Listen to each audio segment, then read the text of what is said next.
And action. Yeah, hi there. Thanks for joining us. Thanks for checking in to this our 83rd conversation. We Ooh. are three Black Pratt grads, and we're just talking photography. My name is Kenneth Nelson. I'm here with my good friends Mark Skinner and Greg Claycorn. We're all graduates of the Fine Art Program at Pratt Institute in Brooklyn, New York, USA, and each of us has had at least 3 decades, if not more, of professional experience in various sectors of the commercial photography world. In this episode, I've captioned it A Means to No End. We're going to explore what our photographs mean to us, and by extension, you and as a viewer should also think about that in terms of what it means to you. Think about it, meditate on it after you've watched this conversation. What do your photographs mean to you? What does each single one of your photographs mean to you? Ask the question, which is more important, the process of taking the photograph or the photograph as the end result? Those are the things I've been thinking about over the last couple of years. And I bring up to you a something to sort of frame, give me a second, something to frame your thoughts as we talk about this. Um, I, there's the guru, the father or the main constituent of street photography, known to history as Gary Winogrand, a street photographer from the 1960s. This particular movie, documentary about his work. And one of the things that is pretty pronounced about this guy is that, first of all, almost every street photographer out there has heard of him, and he is the guru. But the guy left more than at least 2,500, if not 4,000 rolls of film left unprocessed. Okay, that gets to me thinking, what does your photography mean to you? You know, if you don't process your film, what does the part means to you? Okay, does it mean anything at all? Right, and so with the onset of the digital age and digital social media and the 5-second rule within Instagram and all that sort of stuff, where you're just flipping through it. I can understand photographs not meaning much to the person who views it, but absent of the person who's viewing it, what does the photograph mean to the photographer? And so I just wanted to have us just talk about that for a little bit today. I think with the history of Gary Winogrand, I think for him, maybe I'm wrong, but I think for him, because he was a working photographer during the day at a daily newspaper, I think he was photographing work for the newspaper, and I think he was also photographing work for himself, probably in 2 separate camera bodies, and then at the same time, and then he probably just got backlogged on the stuff that was personal work. I think he just kept throwing rolls of film in a drawer somewhere, and eventually, I believe he just didn't either want to pay or couldn't afford to process it all. Well, yeah, and I'll get to it. Yeah, and one of the points, and part of the reason was because I just watched that documentary about his work, and one of the things he said in that documentary was that on average he photographs about 600. He takes about 600 rolls a year, 600 rolls of film a year, 36 exposures each roll. Hundreds of thousands Just do of the images. numbers. Yeah. Right. But my question to that, first, Winogrand, Winogrand. But just imagine, with the fame and fortune that these shooters got back in the day, if they were shooting digital, where would they be? Oh my gosh, that question always kind of blows my mind. I don't think there'd be as many luminaries as there were. I mean, because you had to have the ability to fund the endeavor. I mean, that's number one. And if you weren't paying for this yourself, you had to have an organization that was willing to pay for film and processing. I mean, digital kind of exists. You buy the camera, you've bought the emotion at the same time, and most people tend to have computers for other reasons other than just image processing. So it's not like you have to invest in a separate darkroom. In all honesty, I think it would be much more difficult now to become one of those people that we we tend to say are the greats because there's just so many more people. Yeah, yeah. So in essence, to try and move on and just keep us moving, I just wanted to sort of begin the process by saying I am a proponent that the final image is the key. Okay, your image is the reason why you photograph. At least I photograph. Now, whether that final image is for digital display, as in social media, but I'm more of a proponent that that final image should be printed. Now, I haven't been able to print as much as I'd like to, but if money were no object, I'd be printing it in my darkroom, and I'd have, be sending out my work to print almost everything that is of all the images that are of value to me. And so the point that I wanted to make when showing this image was that I took this photograph last year in the middle of June, and it just struck me when I saw it, when I edited it, and I was like, wow, to me, I enjoyed this image. It speaks so much to me. Graphically, it's great, and I'm enthralled by it. And so then the question becomes, what happens now with this image, right? For me, and where do I go from here? Right? Well, Because if this is the ultimate image for myself, right, and each person has their ultimate image, what is next after your ultimate image?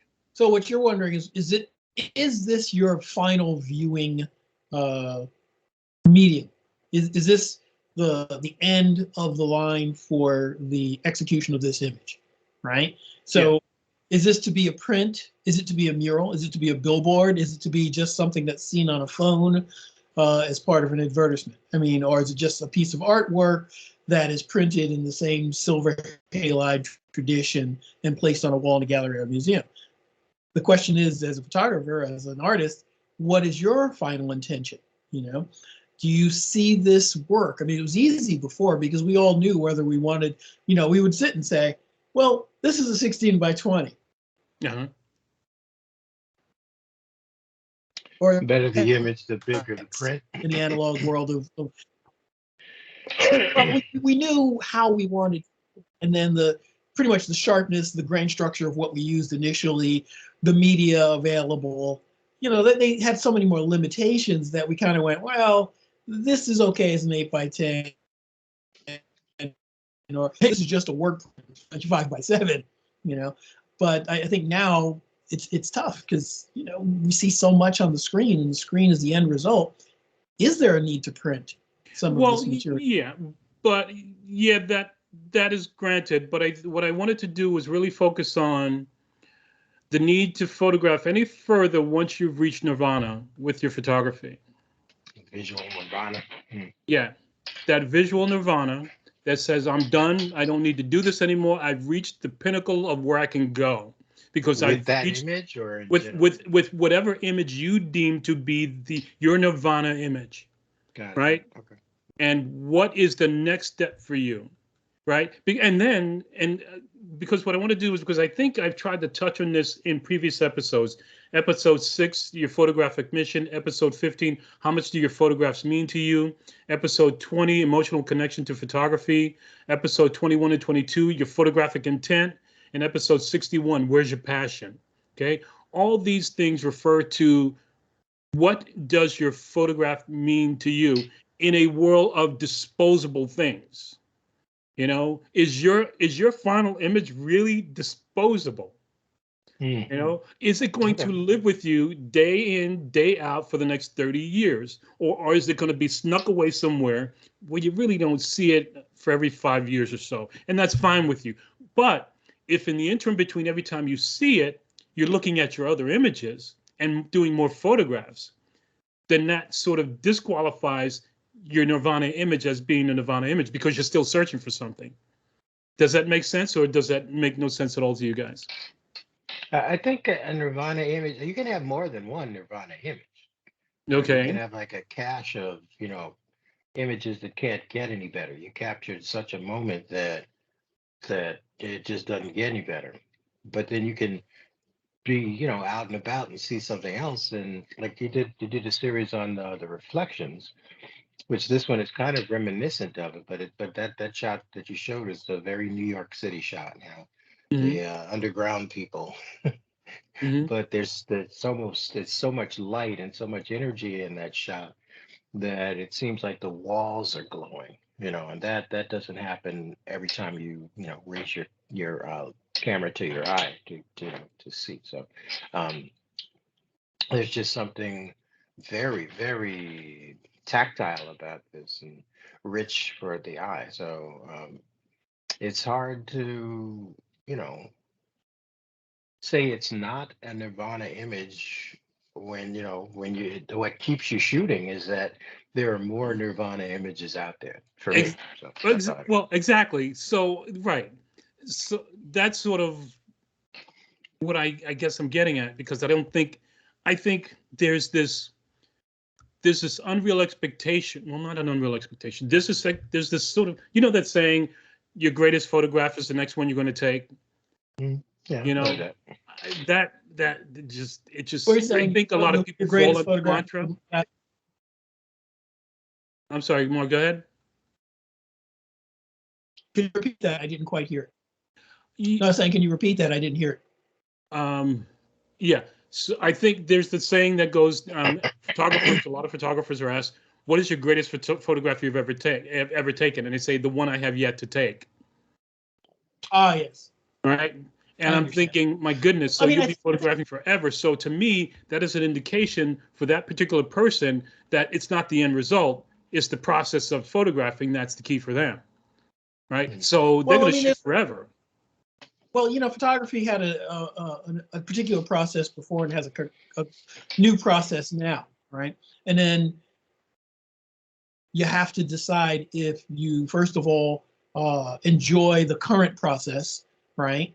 Whether you've had experience with the previous process or not, you have to enjoy it. You have to understand whether you, whatever that process is for you, whether it's, you know, taking a picture or creating a picture, or whatever it is.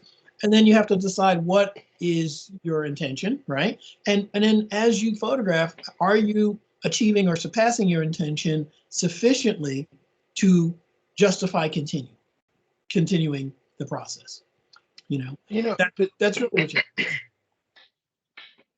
I totally understand that, but I think we're missing the one of the most important elements is that, you know, art is meant to be shared, you know, because the picture that you think is the penultimate or the picture that you think is, you know, only worth a 5 by 7 may resonate with the viewer. I mean, I took some shots in Hawaii of there's like a sea turtle graveyard, you know. The smell attracted me, and I was like, God, what is that? Something died. I just couldn't leave, and I found a dead sea turtle, and I got a couple of pictures of that on the water line, and I was like, yeah. But I showed it to a couple of people, and they're like, oh my God, can I get a copy of that? That just resonates with me, and I'm like, I don't see it, but Hmm. it's, you know, when you shoot something, is it Oh, still yours? You well, know, it's I don't buy that you don't see it because you took the photo. no, I don't see what they saw in it because each image speaks to What somebody they see. different. Right, but you're saying, you know, they said, "Oh my gosh, I want that." You know, there's something about you that said, "I'm going to photograph that." So there's True. something in that sea turtle that made you say, "Wow, I got to get this." You know, whether it's all for you and, you know, a different type of all for them. There is you do see some of what they see. Sorry. Hmm. Yeah. I'm sorry. Okay. My main point is, you know, art is meant to be shared. You know, so you know, shooting something and just you deciding it's, you know, all that and a bag of chips is one thing, a little selfish, but you know, if you show it to an audience and it resonates with them, it's a whole different experience. That's all I'm saying. Okay. I agree. Okay. In the spirit of moving on, Mark, Greg, you're next. Oh, I'm up. Okay. Yeah. Means to an end. You know, I have a thing with one of the best things about uh spending all that money and going to Pratt, you know, yeah, okay, I got a scholarship, but you know, I earned it. But it's the visual education that you get, the visual spiritual photographic artistic journey that you get to see. You get to see all of these great, accepted great, museum quality photographers and painters and illustrators and sculptors and all of that. And it adds something to you, so that when I go out and I experience the world through my eyes, um, uh, well, being there, one, is the means to an end. Having my eyes open enough to be able to see, like this guy, I could have said, oh, just a bunch of houseless people, or uh, people with no life sitting at the bus stop. But when I watch and I'm looking, and the moment that I saw his moment with that, with that song that was just his Nirvana, that changed the whole image for me.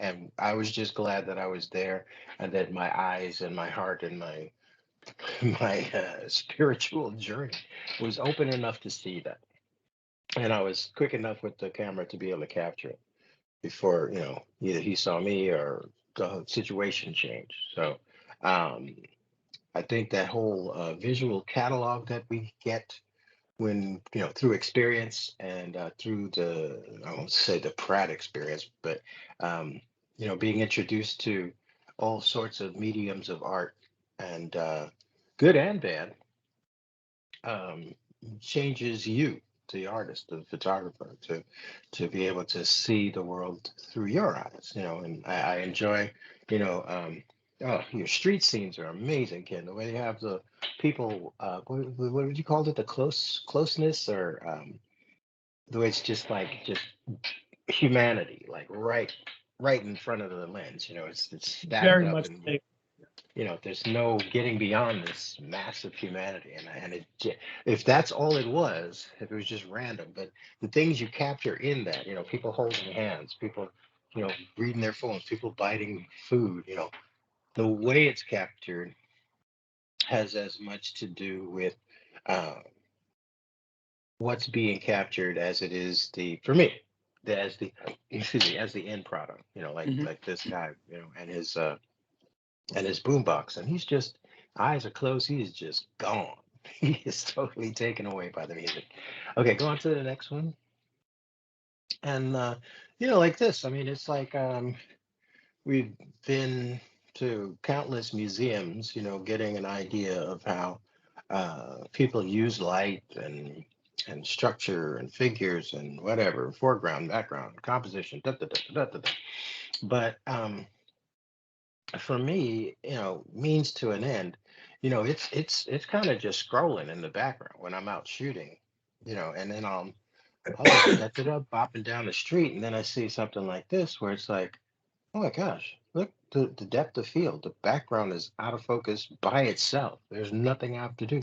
The foreground is, artsy, but it's like the reflection is creating a backlight shadow. And then there's enough foreground shadow, or light coming from one direction to light it up this way. And then it's like all of this stuff starts clicking around in my head. I'm like, just shut up and get the damn picture. Hmm. And sometimes the means to the end for me is just seeing, being open enough to see an image and capture it, and the why, why this image just pops for me is, it's just, it looks like, you know elements that I could have done intentionally to get an image like this, but it was just there. So I'm not saying photography is easier, but it's a Sure. demanding visual medium, art form for me. So that's all I got. Okay. I, And I the think interest, I think the go ahead, first Mark. I think your photograph. I think it's all about his expression, and I think you pointed that out already. But I think really the fact that he's truly enjoying that time alone with his boombox is fantastic. And I think at the end of the day, a gentleman he could be one of us. He could be one of the Nets in a different circumstance for himself. So I think he's a person that most people wouldn't photograph. Mhm. Well Really? done. Okay. Okay. Hey, Mark, let's move on with you, okay? Okay. All right. You can throw up the first pick, which would be the Ektar. Now, when you talked about process, there were two things came to mind initially for me. One was the fact that we went through a lot of processes, and the first one is the C41 process that we all started with and were very much unaware of. You take a photograph, you drop it off at the, well, I don't know, Ken, you said you started with black and white in school, right?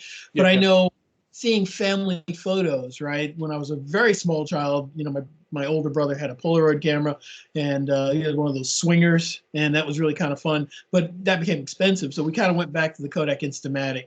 So basically, the C41 process was the mainstay of my introduction to photography.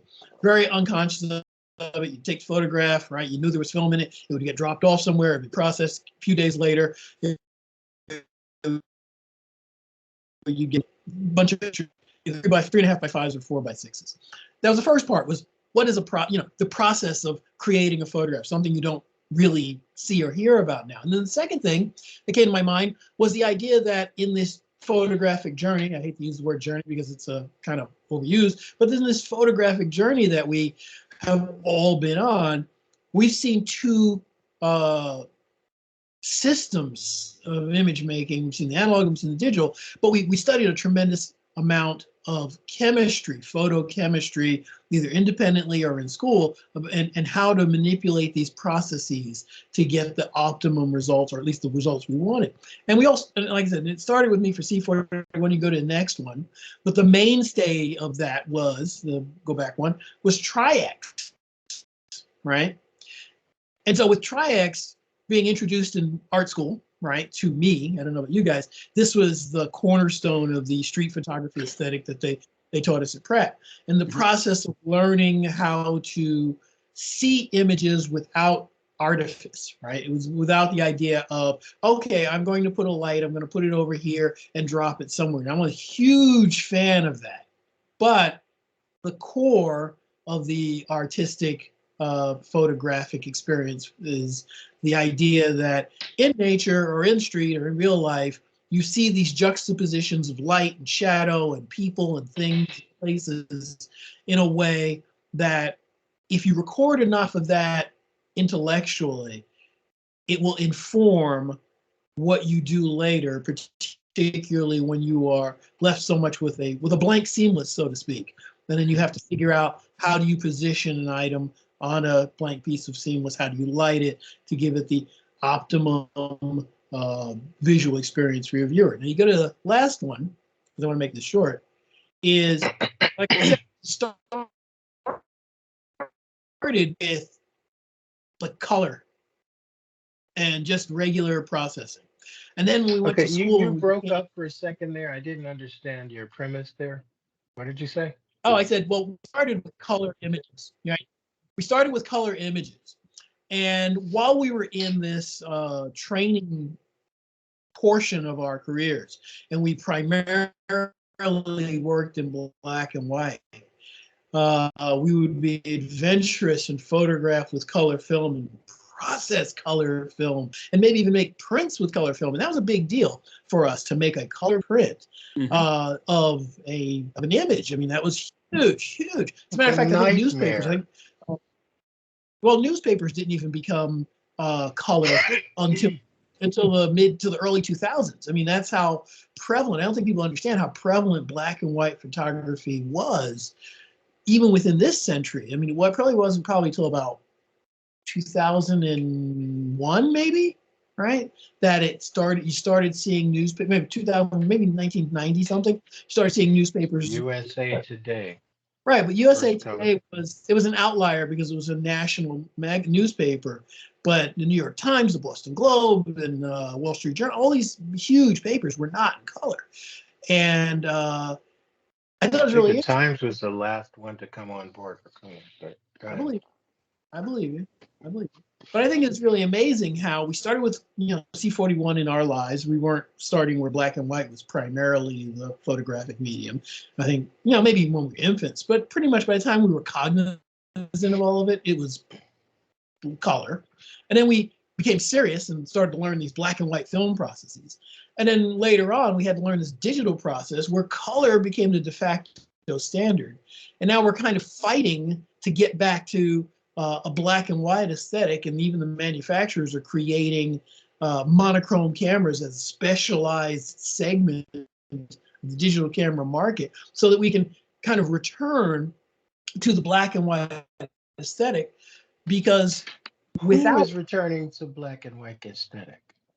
Oh, I don't see that. I don't know where you're going. We're who, kind of all over the place. No, there are you many don't? people who are returning to the black and white aesthetic. Digital Really? cameras, Okay. yeah, digital black and white cameras, digital cameras that only photograph black and white.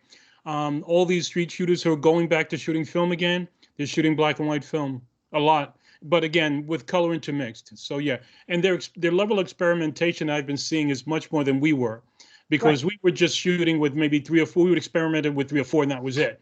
Nowadays, they're experimenting with 8 to 10 rolls of different variations, because Right. there's just that many people shooting or producing They're those films. finding a way. Yeah. And it's really kind of funny, because if we were to create a photograph like this as a secret, plus the idea was you primarily had to photograph during the day. You get street photography, right?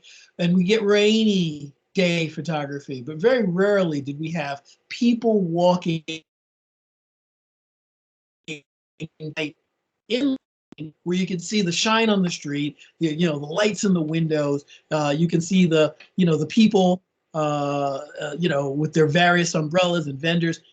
This would have been a technical tour de force when we started. And I'm not saying it is now. I'm just saying it has all the elements of the type of work we were attempting to do, the street photography, right? And it's just a lot of fun to kind of take your camera into places where you feel like you're sort of stretching your your skill set, and that's what I felt when I was doing this. So it was sort of a continuation of the journey. I don't like the word, but that's really what it is. Starting with color film, going to black and white film for a tremendous amount of time, then going back to color film because I did a lot of work and trans, and then going to color digital because that's all they had. And then I haven't gotten to black and white digital yet. I don't know if I will, because that's not really where I'm going unless there's a specific image that I'm trying to create. But all of that information, all of that intelligence that I've been privy to is what has informed this street photo.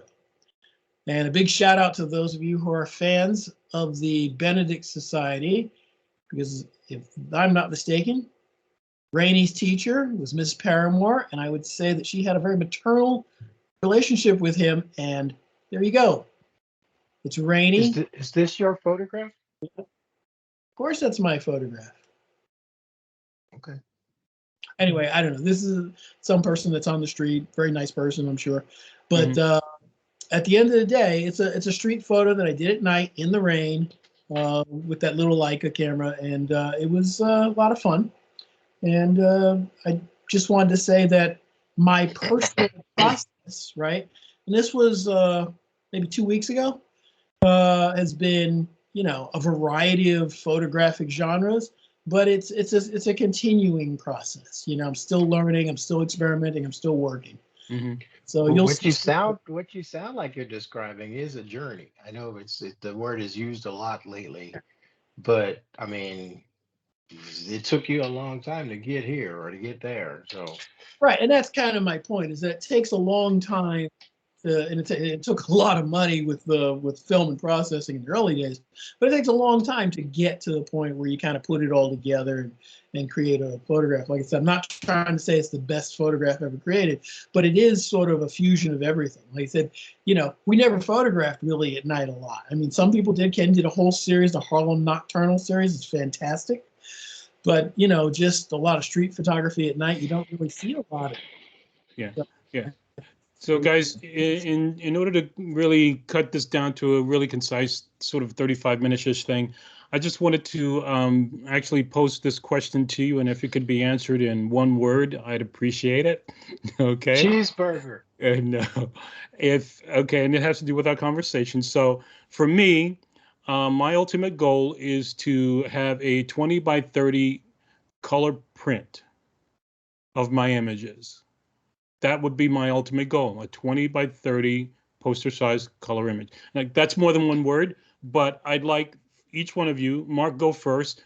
What would be your ultimate goal for your image? Advertisement. Advertisement. Okay. Digital or print? Oh, preferably print because I'm a photographer of a certain age. Okay. Greg, your ultimate goal for your image? Ah, man. Man, I'm kind of two minds. That's hard. First one, I want to say eyeballs. I want to get, a lot of eyeballs on my favorite images. And the other one, the other side is 40 by 50 or better. I want to print big. I just can't afford it, but I will get an Epson, standing printer one day, and I'm gonna blow a couple of $1,000s on big prints. Okay. Okay. All right. With that, you guys have any other questions or comments or just thoughts before we close out about what we've talked about this past 30 minutes or so? I'd just say your entire photographic career is a process. Boom, that's it. Okay. Greg? Means to an ends. I think keep the catalog rolling, keep your eyes open, keep shooting, man, because you are, just like genetically or DNA or, moms and pops to kids and grandkids. It's you're a different person when you first pick up your camera as to when you pick up your camera today. So yeah, it is a process, it is a journey, and keep on. The journey of 1,000 miles begins with one step. Keep stepping. Keep shooting. Thanks a lot, guys. Appreciate it. For the viewers out there, if you have any questions or comments, please leave a comment or question below. Also, subscribe to the channel. You'll know when our next videos are out. We thank you for joining us. We are the Three Black Pratt Grads. I'm Kenneth Nelson with Gregory Cleghorn and Mark Skinner. We'll check you out in our next episode, 84. See you then.